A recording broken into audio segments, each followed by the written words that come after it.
भारत में पिछले कुछ वर्षों से किसानों से ज्यादा आत्महत्या व्यापारी लोगों का हो रहा है। ये भारत सरकार का डेटा है, नेशनल क्राइम रिपोर्ट ब्यूरो का डेटा है। आपको पता है भारत में एक मुस्लिम चैंबर ऑफ कॉमर्स इंडस्ट्री चलता है, लेकिन हमारे लोगों को इससे कोई पता नहीं है। आपको इसी देश में Christian chamber of commerce industry चलता है, भारत के अंदर चलता है। आप गूगल में सर्च कर लो, Muslim chamber of commerce industry Bharat में चलता है, किसी को पता नहीं है और हमारे लोग इस पर ध्यान भी नहीं देते। मेरा समाज से निवेदन है कि हमें अलर्ट होकर हर क्षेत्र में काम करना, हमें अपना लोकल मार्केट भी स्पेस नहीं छोड़ना चाहिए, बल्कि उस मार्केट पर अपना प्रभाव होना चाहिए। नमस्कार, मी ओमकार मोये, मायम टीम मध्ये आपल्या सर्वांचं स्वागत। कॅमेरावर आहेत साक्षात सावंत आणि रितेश कदम। आज आपल्यासोबत वर्ल्ड हिंदू इकॉनॉमिक फोरमचे संस्थापक स्वामी विज्ञानानंदजी आपल्यासोबत आहेत। ते हिंदू धर्माचे एक उत्तुंग अभ्यासक तर आहेतच, त्याचबरोबर विचारवंत देखील आहेत। तसेच हिंदू धर्म आणि जागतिक हिंदू चळवळीचे एक प्रतिष्ठित अभ्यासक सुद्धा आहेत। पश्चिम बंगालच्या IIT खरगपूर येथून त्यांनी अभियांत्रिकीची पदवी प्राप्त केली आहे। नमस्कार महाराज, आपलं नमस्ते नमस्ते, स्वागत। तरुण भारत को भी स्वागत, और जो लोग देख रहे हैं उन सबको मेरा नमस्ते। मैं पहले से क्षमा चाहता हूँ, मुझे अच्छी मराठी नहीं आती है, इसलिए मैं क्षमा मांगता हूँ। मैं हिंदी में बोलूंगा। जरूर। मेरा पहला सवाल आपसे यही होगा कि वर्ल्ड हिंदू इकोनॉमिक फोरम का आज 12वां साल है, तो अपने विचारों से तो एक तब हुआ, तो जिस उद्देश्य से वर्ल्ड हिंदू इकोनॉमिक फोरम हमने शुरू किया, तो आज वो किस पड़ाव पर है, ऐसा आपको लगता है?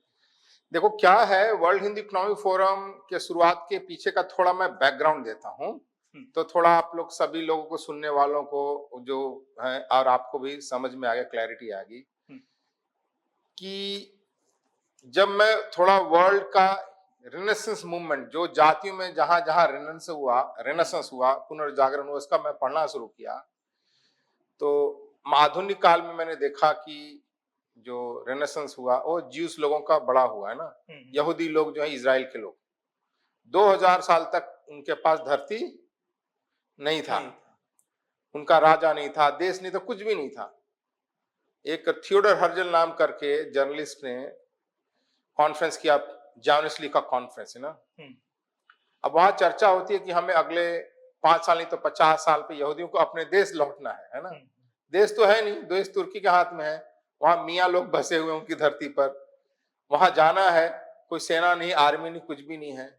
तो वहां उनका एक निर्णय होता कि हमारा रास्ता जो है ना, बिजनेस इकोनॉमी की तरफ से जाएगा, है ना। इजराइल हम कैसे जाएंगे? बिजनेस इकोनॉमी के माध्यम से।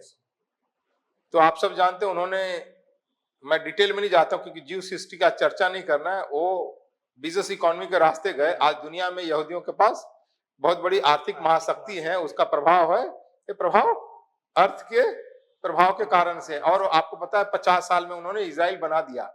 आज इजराइल छोटा सा देश है क्षेत्रफल में, लेकिन वो बहुत बड़ी आर्थिक ताकत है। मैं आपको बता रहा हूं, हम अपने आप को, भले ही भारत के लोग आईटी का कैपिटल कहते हैं, लेकिन प्रोडक्ट डेवलपमेंट में, आईटी का प्रोडक्ट डेवलपमेंट में हम 15 पर हैं तो 100 पर हैं। ये छोटा सा इजराइल का देश जो है ना, आईटी में इतना अंतर है। तो जस्ट मैं आपको बता रहा हूं कि इकोनॉमिक, उनका जो रेनेसेंस मूवमेंट हुआ, इकोनॉमी को रास्ता लेकर हुआ। हमारा हिंदू धर्म का जो रेनेसेंस मूवमेंट हुआ, जिसको हम बोलते हैं कि सबसे पहले थोड़ा सा हम कह सकते हैं एग्री हो या डिसएग्री हो, लेकिन राजा राम मोहन राय से थोड़ा बहुत शुरुआत करते हैं, मानते हैं। लेकिन सबसे पहले ऑथेंटिक शुरुआत होती है आर्गम नावलर से श्रीलंका में। ये 1848 के आसपास की बात है, 1848 के आसपास श्रीलंका में। फिर उसके बाद हमारे पास आर्य समाज है, स्वामी दयानंद सरस्वती हैं, सनातन धर्म सभा है, हिंदू महासभा है ना, रामकृष्ण मिशन है, सभी संस्थाएं हैं ना। उसके बाद हिंदू संस्थाएं हैं अब तक, लेकिन अभी भी लगभग 175 साल हो गया ना, लगभग ये सब करते हुए। लेकिन हमने रास्ता लगाया, सोशियो कल्चर रिलीजियस मूवमेंट का रास्ता आता है ना।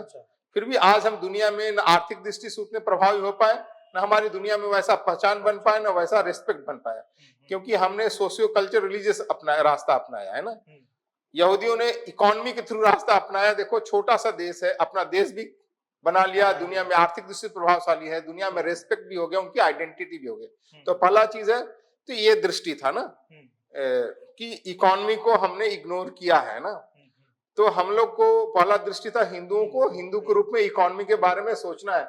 अगर हम लोग हिंदू संगठन वाले हैं, हिंदू पुनरुत्थान वाले, नवजागरण वाले लोग हैं, एक क्रुशियल पॉइंट हमारे हिंदू मूवमेंट में मिसिंग था, है ना, इकोनॉमी मिसिंग था। दूसरा इंपॉर्टेंट पॉइंट था कि जब हमने इस पर अध्ययन किया तो लोगों ने देखा कि हर कम्युनिटी इकोनॉमी पर फोकस कर रही है ना। आपको बताओ, एक वर्ल्ड इस्लामिक इकोनॉमिक फोरम है जिसका हेडक्वार्टर कोलालमपुर में चलता है। अच्छा, वर्ल्ड इस्लामिक इकोनॉमिक फोरम है ना। एक Islamic chamber of commerce industry चलता है हर जगह। आपको पता, भारत में एक मुस्लिम चैम्बर ऑफ कॉमर्स इंडस्ट्री चलता है, लेकिन हमारे लोगों को इससे कोई पता नहीं है। आपको इसी देश में Christian chamber of commerce industry चलता है, भारत के अंदर चलता है। आप गूगल में सर्च कर लो, Muslim chamber of commerce industry Bharat में चलता है, किसी को पता नहीं है और हमारे लोग इस पर ध्यान भी नहीं देते। यहीं पर Christian chamber of commerce industry है, यहाँ भारत में चलता है, कोई इस पर ध्यान नहीं देता है। तो हमने सोचा कि हमारा समाज का सारा फोकस जो है ना, सॉरी टू से अगेन ना, मैं कहता हूँ डांडिया, गरबा, भांगड़ा, भरतनाट्यम, होली दिवाली कम्युनिटी के रूप में हम बन गए हैं, उत्सव कम्युनिटी बन गए। लेकिन यहाँ से ताकत नहीं आती। ताकत कहाँ से आती है? Economy, education, academia, media, politics, है ना, ये आपको ताकत देता है। इस पर हमारा फोकस नहीं था। तो हमारा दूसरा फोकस था कि इस पर हमें इकोनॉमी पर ध्यान देना है, हिंदू के रूप में ध्यान देना है, क्योंकि हिंदू भी इकोनॉमी के बारे में सोच सकता है। तो समाज को उस दृष्टि से ड्राइव करना कि भाई बिजनेस इकोनॉमी की तरफ ध्यान देना चाहिए। क्रूशियल स्ट्रेंथ, ताकत का जगह है ना। तो ये एक दूसरा हमारा पॉइंट था। तीसरा पॉइंट था कि जब मैं साउथ ईस्ट एशिया में काम करता था तो चाइनीज लोगों ने, आप देखोगे भारत से लेके जापान तक की सारी इकोनॉमी लगभग चाइनीज लोगों ने के कब्जे में आ गई है ना। केवल साउथ कोरिया में चाइनीज इकोनॉमी है। तो क्यों ऐसा हुआ? आज चाइना, 50 साल पहले चाइना हमें उतना थ्रेटन नहीं करता था, सिंह, है ना। आज चाइना क्यों थ्रेटन करता है? क्योंकि उसके पास इकोनॉमिक पावर है और already south east Asian economy पर उनका प्रभाव और कंट्रोल है। और हम रिट्रीट कर गए हैं ना, हम रिट्रीट कर गए हैं। तो एक हमारी दृष्टि था कि एक प्रोफेसर ने हमें कहा कि you Hindus are individually smart. हम हिंदू लोग अकेले स्मार्ट हैं, कलेक्टिव दृष्टि से स्मार्ट काम नहीं करते हैं। तो उन्होंने बोला कि जब तक आप कितने भी इंटेलिजेंट स्मार्ट हो, लेकिन आपके ऊपर ऑर्गेनाइज अटैक हो रहा है तो इंटेलिजेंटली अकेले आप उसको झेल नहीं सकते। आपको कलेक्टिव दृष्टि से मिलकर झेलना, माने उसका मुकाबला करना होगा। तो हमने देखा ये हिंदू समाज में ये टेंडेंसी, जो अप्रोच की कमी है। हम लोग जहां भी जाते हैं हिंदू एक दूसरे को लेग पुलिंग में ही ज्यादा विश्वास रखता है। तो मैं इसको बोलता हूं कि एफर्ट्स करने की जरूरत है ना। मैं उसका उदाहरण देता हूं अपने यहाँ ना, लड्डू और कड़क लड्डू का, है ना, कि मुंबई का ही आप जानते हो, लड्डू सॉफ्ट होता है, कड़क लड्डू बहुत हार्ड होता है ना। तो सॉफ्ट लड्डू को हमें कड़क लड्डू बदलना है तो क्या करते हैं? चाशनी को थोड़ा हार्ड कर देते हैं ना। तो वैसा नहीं, एफर्ट्स करने की बात है, एफर्ट्स करने की बात है। तो हमें ऐसा एफर्ट्स करना है, ये हमारी दृष्टि था। फिर हमने देखा कि ऐसा नहीं कि हमने कभी नहीं किया। मैं हिस्ट्री की बात नहीं कर, हजारों साल पहले की बात नहीं कर रहा हूं कि जब, जिसको सब लोग कहते हैं ना, प्रोफेसर एंगुस मैडिसन ने रिसर्च किया कि 0 सेंचुरी से लेकर 1998 तक का स्टडी किया उसने, world economy millennium perspective, world economy historical studies, उसकी 2 पुस्तक है। वो बताता कि हिंदू एक जमाने में, भारत के हिंदू 33.9% वर्ल्ड जीडीपी प्रोड्यूस करते थे, फिर घट गए ना। तो ऐसे हम घटते गए। एक जमाने में हिंदू को पूरा देखोगे तो हम 49% वर्ल्ड जीडीपी, जिसके अंदर साउथ ईस्ट एशिया का भी लोग हिंदू थे। हम उसकी बात नहीं कर रहे हैं, अभी हम बात कर रहे हैं ना कि 100 साल 150 साल पहले हमारे हिंदू लोगों ने अच्छा प्रभाव उत्पन्न किया है ना।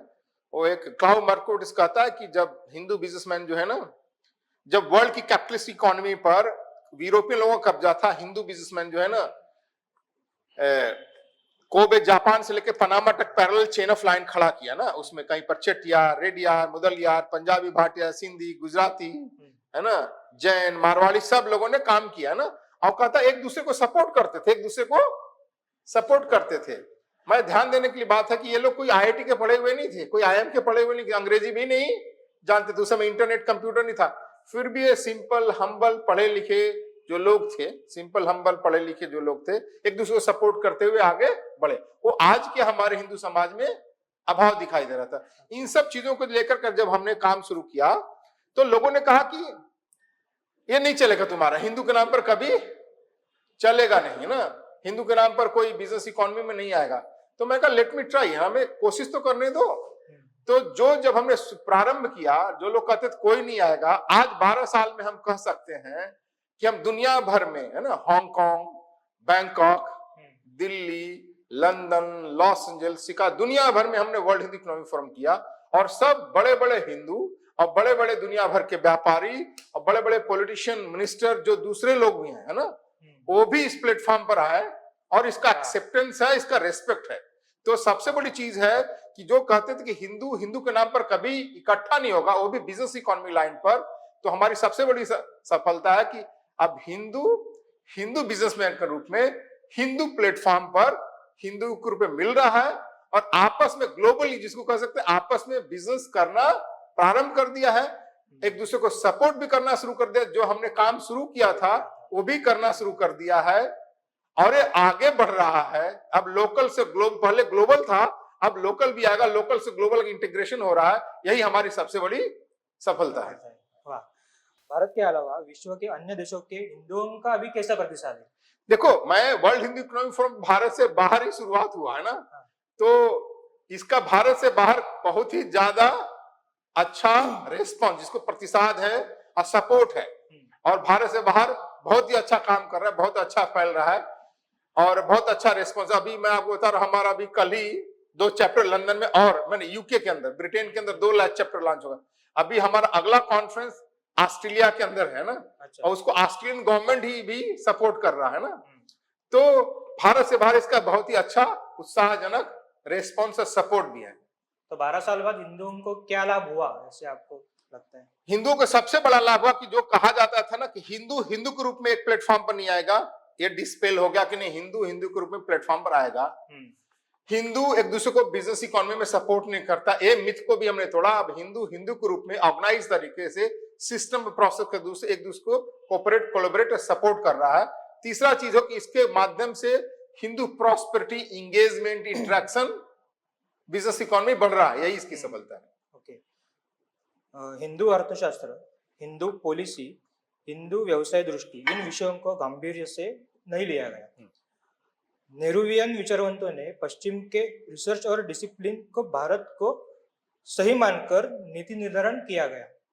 तो 75 साल बाद इसके कौन से कटु फल भारत को मिल रहे हैं, and how it is different from communist thoughts? देखो क्या है कि हमारी अनफॉर्चुनेटली क्या है कि हमारे जो हिंदू शास्त्रों में जो ज्ञान भरा पड़ा है, वहां हर विषय का ज्ञान पड़ा है। जो आपने हिंदू पॉलिटी की बात की, काशी प्रसाद जायसवाल का लिखा हुआ ग्रंथ है, बहुत अच्छा ग्रंथ है। अनफॉर्चुनेटली आजकल हम लोग पढ़ते नहीं है ना। हमारा कौटिल्य का अर्थशास्त्र लिखा हुआ है, शुक्र नीति ग्रंथ है जो आज शुक्र नीति सार के रूप में उपलब्ध है।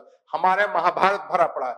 यहाँ politics, economy, education, academia, administration, सब चीज के बारे में पर्याप्त दृष्टि है ना, ज्ञान है।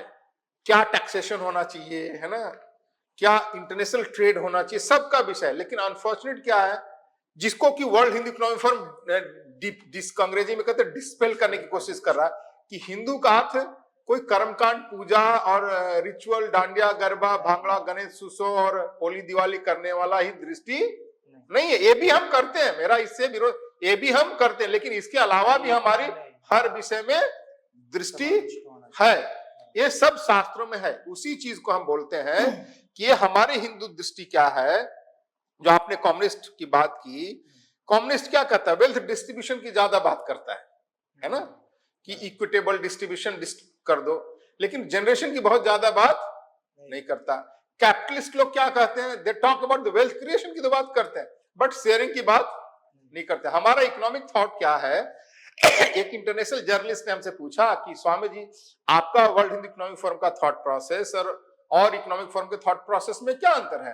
तो मैंने कहा देखो, कुछ इकोनॉमिक फोरम कैपिटलिस्टिक मॉडल से चलते हैं कि वो वेल्थ क्रिएट करने की बात तो करते हैं, लेकिन एक्युमुलेशन तक ही लिमिट रह जाते हैं।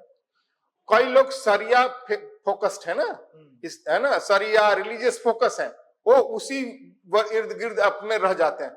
कुछ लोग सोशलिस्टिक बात कर, सोशलिस्टिक डिस्ट्रीब्यूशन वेल्थ की बात करते हैं, लेकिन हमारा वर्ल्ड हिंदू इकोनॉमिक फोरम का जो फिलॉसफी है, कहता है धर्म से मूलम अर्थ है ना।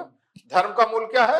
अर्थ है। मेरा शब्द नहीं है, एक कौटिल्य के अर्थशास्त्र का शब्द है ना, कौटिल्य का अर्थसूत्र का शब्द है, धर्म से मूलम अर्थ। पहला शब्द का सुख से मूलम धर्म, सुख का मूल क्या है? धर्म है। अच्छे काम से प्रसन्नता होती है ना, और धर्म का मूल क्या है? अर्थ है। धर्म का मूल क्या? इकोनॉमी है। फिर क्या कहता है हमारा वेद? क्या कहता है हमारा जो फिलॉसफी की जो बहुत बड़े कहता है, सत्य हस्त समार सहस्त्र हस्त संकीर्ण, create wealth with 100 hand and share with 1000 hand. ये हमारे इकोनॉमिक फिलॉसफी है हिंदुओं का। इसी चीज को हम अपने सिस्टम में और समाज में इंटीग्रेट प्रमोट करने की प्रयास कर रहे हैं। और रही बात हमारे ऊपर जो दुर्भाग्य इसका जिसको दुष्परिणाम हुआ, क्या है कि क्योंकि हमने अपने नॉलेज को केवल रिलीजियस नॉलेज समझा, उसको हर समाज के हर विषय का नॉलेज नहीं समझा, तो जो भी हमारे नीति निर्धारक नेता, नेहरूवियन मॉडल, नेहरू खुद ही नेहरूवियन जो लोग थे, उन लोगों ने, क्योंकि अपने किसी चीज पर उनको विश्वास नहीं था ना, जिसको कहते हैं सेल्फ एलिनेटेड लोग थे। जब वो जो आदमी सेल्फ एलिनेटेड हो जाता है, जो अपनी जड़ों से कट जाता है, उसको हर चीज बाहर की अच्छी लगती है, वो अपने चीज को डिस्ट्रॉय करता है। तो वैसा हुआ, नेहरूवियन सोशलिस्टिक मॉडल ने भारत के सारे इकोनॉमिक मॉडल हम पर इंपोज कर दिए, सोशलिस्टिक मॉडल ना, जिसके कारण से जब सेकेंड वर्ल्ड वॉर के बाद सारे दुनिया आगे बढ़ा ना, इसलिए जापान बर्बाद हो गया था, वो विश्व की आर्थिक महाशक्ति बन गया। जापान बर्बाद हो गया था, वो एक बड़ी यूरोप की आर्थिक महाशक्ति बन गया है ना। सारा अमेरिका डेवलप हुआ सेकेंड वॉर के बाद, सारा यूरोप डेवलप हुआ, और हम डेवलप नहीं हो पाए ना, और हम गरीब रहे। जो सेकेंड वॉर के बाद जो दुनिया में टेक्नोलॉजी, इंडस्ट्री, मैन्युफैक्चरिंग, इन सब का डेवलपमेंट हुआ, हम उसका लाभ नहीं ले पाए, और हमारी बहुत संख्या गरीब रह गई। ये सबसे बड़ा दुर्भाग्यपूर्ण हो गया। लेकिन यहाँ देखो, ध्यान देने की चीज है, ये जो चिढ़ाते थे हमने Hindu model of economy, Hindu growth rate, ये सब नेहरूवियन लोग थे। जब वही 1991 के बाद इकोनॉमी ओपन हुई, हमारी देख जमाने में था अटल जी के टाइम में 9.5% का ग्रोथ था हमारी इकोनॉमी, तब लोगों ने कहा ये हिंदू ग्रोथ रेट है ना। आप देख रहे हो, जब हम चिढ़ाने के लिए हमारा स्लो ग्रोथ था, और जो सोशलिस्टिक मॉडल में ग्रोथ था उसको चिढ़ाने के लिए तो गाली दे रहे हैं हिंदू ग्रुप, जब हम सफल हो रहे हैं तो उसकी गाली नहीं दे रहे हैं। तो हमें इन सब चीजों को ही कहना है कि देखो, जो हिंदू मॉडल जो है ऑलवेज ग्रोथ मॉडल है, कभी हिंदू मॉडल को कभी फॉलो करेगा। जो हमारा इकोनॉमिक सिस्टम है, प्रोसेस है, पर्व त्योहार है, इकोनॉमिक रीजनरेशन है, उसका साइकिल है, ये कभी हमें रिसेशन के पीछे नहीं ले जाता, आगे ही बढ़ाता है। लेकिन हमें उस मॉडल को अपनाना है ना। इसी चीज को हम वर्ल्ड हिंदू इकोनॉमिक फोरम की तरफ से प्रमोट कर रहे हैं, जिसको हमारे यहाँ कहता है हमारा लाभ क्या है? शुभ होना चाहिए, है ना। इसलिए धर्म लाभ है, अधर्म लाभ नहीं है, किसी को एक्सप्लॉयटेशन करके नहीं है, गलत काम करके नहीं है। यही हमारा वर्ल्ड हिंदू इकोनॉमिक फोरम का उद्देश्य है। इसी चीज पर हम काम कर रहे हैं, प्रमोट कर रहे हैं, एजुकेट कर रहे हैं, यही हमारी सफलता है। बढ़िया। विश्व भर में आपने समुदाय के विविध तरह को मदद करने वाले इंडस्ट्रियलिस्ट के नाम है, जैसे सोरस उसमें एक नाम है, तो बाकी के नाम भी उसमें आते हैं। तो इस विषय को आप कैसे देखते हैं? देखो, क्या है कि अनफॉर्चुनेट पार्ट क्या है कि अन्य कम्युनिटी में कुछ ऐसे बड़े बड़े संगठन हैं और ऐसे बड़े बड़े पैसे वाले लोग हैं जो अपनी कम्युनिटी, या कुछ जगह तो सरकारें भी हैं, है ना, जो अपनी कम्युनिटी के विचारधारा को आगे बढ़ाने के लिए, है ना, चाहे इकोनॉमी में, पॉलिटिक्स में, एकेडमिया में, मीडिया में करने के लिए वो लोग बड़ा फाउंडेशन खोल करके काम करते हैं, जो अपनी विचारधारा को भी प्रमोट करते हैं, और जिनसे उनको चिढ़ है, शत्रुता है, उनको डैमेज भी करते हैं। और वो तो ये काम कर रहे हैं, वो काम अधर्म का है, दुष्टता का काम है ना, उनको तो आप रोक नहीं सकते कि वो कर रहे हैं।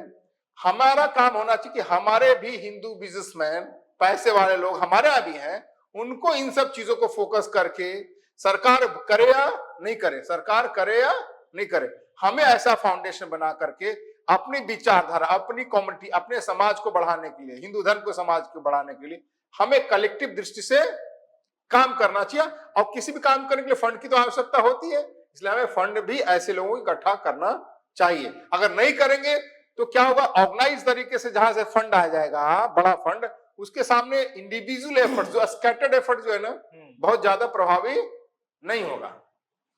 अभी world Hindu economic forum launch pad की संकल्पना अपना रहे हैं, तो वो असल में लॉन्च पैड की संकल्पना क्या है?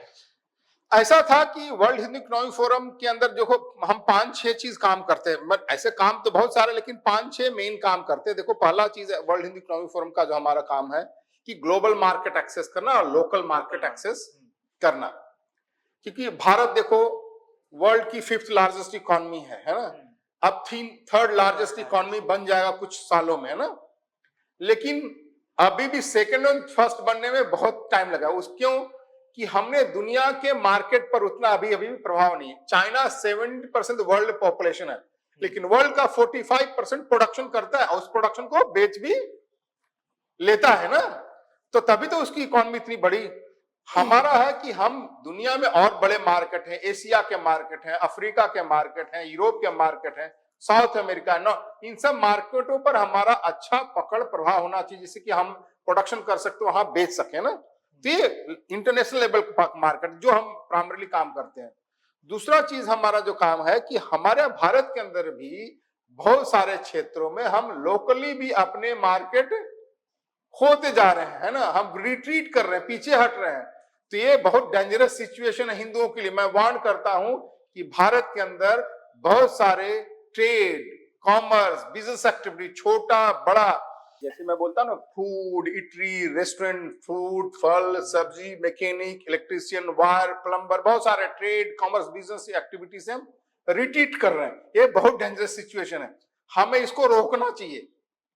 मेरा समाज से निवेदन है कि हमें अलर्ट होकर हर क्षेत्र में काम करना, हमें अपना लोकल मार्केट भी स्पेस नहीं छोड़ना चाहिए, बल्कि उस मार्केट पर अपना प्रभाव होना चाहिए और नीचे से लेकर, जिसको पता है लोकल से ग्लोबल, है ना, हमें इंटीग्रेट करता है। जिसलिए मैं बोलता हूं कि हिंदू ऑकलैंड से अलास्का, है ना, पूरब से पश्चिम, ओस्लो टू जोहान्सबर्ग, आपस में मिलजुल करके काम करना चाहिए। और भारत के अंदर हर गांव से लेकर के सिटी तक के इकोनॉमी के हर सप्लाई चेन सिस्टम को इंटीग्रेट करके सपोर्ट करते हमें मजबूत रखना तो पहला काम है।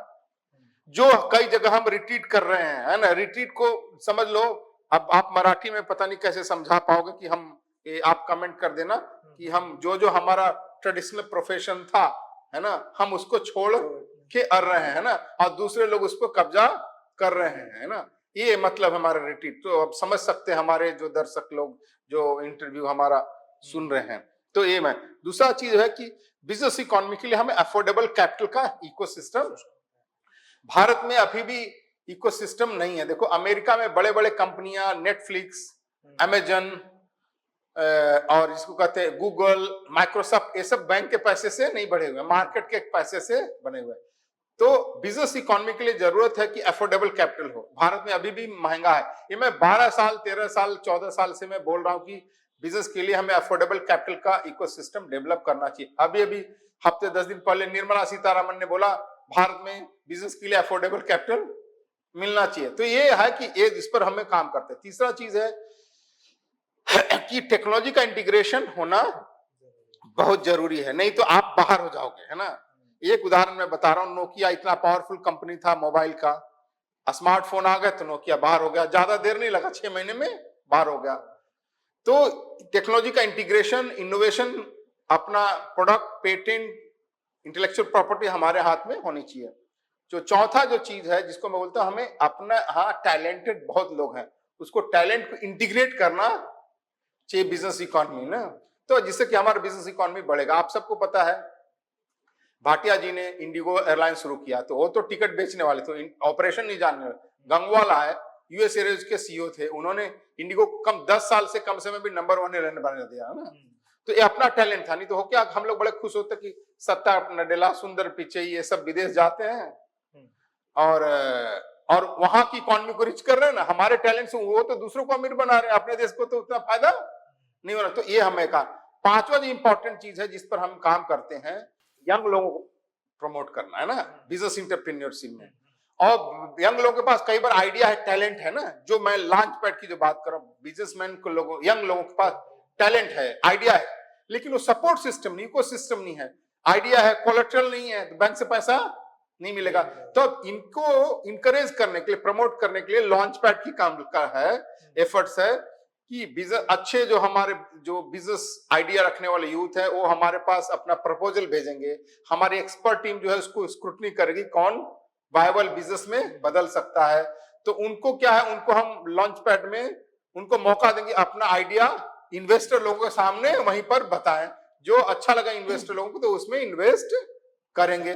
तो ये इकोसिस्टम डेवलप करना कि यंग लोगों को बहुत ज्यादा कठिनाई के एक्सेस जहां नहीं मिलता है, ऐसे इन्वेस्टर लोगों का एक्सेस उनके सामने मिले, तो उनको जिसको कहते हैं practical benefit hand on spot मिलेगा। ये लॉन्च पैड का कल्पना है और ये करने जा रहे हैं, इसलिए ये हर साल एनुअली करेंगे, कंटिन्यू करेंगे। और पांचवा जो हम जिस पर बड़ा इंपॉर्टेंट मैं एम्फेसिस देता हूं कि देखो इस देश के अंदर बिजनेसमैन को रेस्पेक्ट नहीं है। आप बिजनेसमैन को रेस्पेक्ट नहीं दोगे तो बिजनेसमैन क्यों काम करेगा, है ना। हमने अभी बात की हिस्ट्री में, हम इतनी बड़ी इकोनॉमी थे तो इकोनॉमी कैसे थे, हमारे बिजनेसमैन लोगों को हमारे समाज में रेस्पेक्ट था, इसलिए संस्कृत में उनको क्या बोला जाता, श्रेष्ठी। जैन लिटरेचर में आज भी उनको श्रेष्ठी बोल जाते हैं, उनके साधु लोग भी आज भी उनको श्रेष्ठी बोलते हैं। वही श्रेष्ठी शब्द जो है ना नेपाल में आज भी प्रयोग में, उसका नाम है श्रेष्ठ। वही श्रेष्ठी शब्द जो है ना पंजाब में सेठी हो गया है, वही श्रेष्ठी शब्द राजस्थान में सेठ जी हो गया है, वही श्रेष्ठी शब्द राजस्थान में सेठ, गुजरात में सेठ हो गया है, राजस्थान में सेठ जी हो गया है, गुजरात में सेठ हो गया। वही श्रेष्ठी शब्द जो कोंकण का इलाका है, कर्नाटक, यहाँ सेट्टी हो गया है ना। और वही सब तमिलनाडु में चेट्टी हो गया है। तो हमारा समाज इनको रेस्पेक्ट करता था, इसलिए आज हमें समाज को करना चाहिए कि जब तक आप वेल्थ क्रिएट को रेस्पेक्ट नहीं करोगे, कि वेल्थ क्रिएटर क्या है, वेल्थ क्रिएटर एम्प्लॉयमेंट जनरेट करता है, वेल्थ क्रिएट करता है, टैक्स देता है, तभी तो देश चलता है। तो उसको जब तक आप रेस्पेक्ट नहीं दोगे तो वो क्यों इसको क्यों रात दिन लगकर क्यों काम करेगा ना। और जिस देश समाज में इंटरप्रेन्योरशिप घट जाएगा वो कभी देश समाज आगे नहीं बढ़ेगा। इसी मुद्दे पे मुझे आपका अगले सवाल पूछना है कि समाजवादी व्यवस्था से एंटरप्रेन्योर को चोर इस दृष्टि से देखना शुरू किया है, तो पैसा कमाना पाप है ऐसा काम समाज में फैल गया।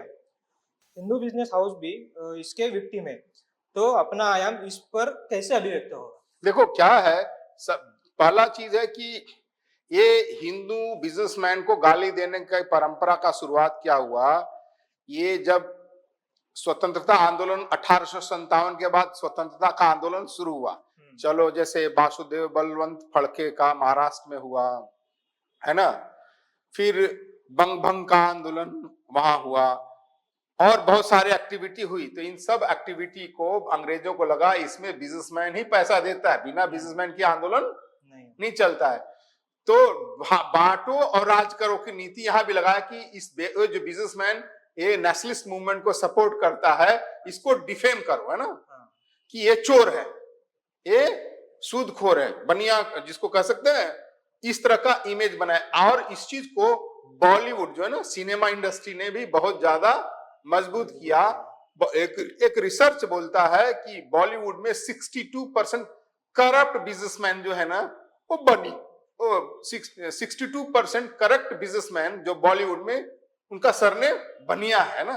तो ऐसा क्रिएट किया गया कि वो पॉपुलर कल्चर में और मास मीडिया में उनको चोर बना दिया गया है ना। अब चोर बनाने का नुकसान है कि भाई जिस प्रोफेशन को रेस्पेक्ट नहीं मिलेगा उसमें लोग क्यों जाएंगे।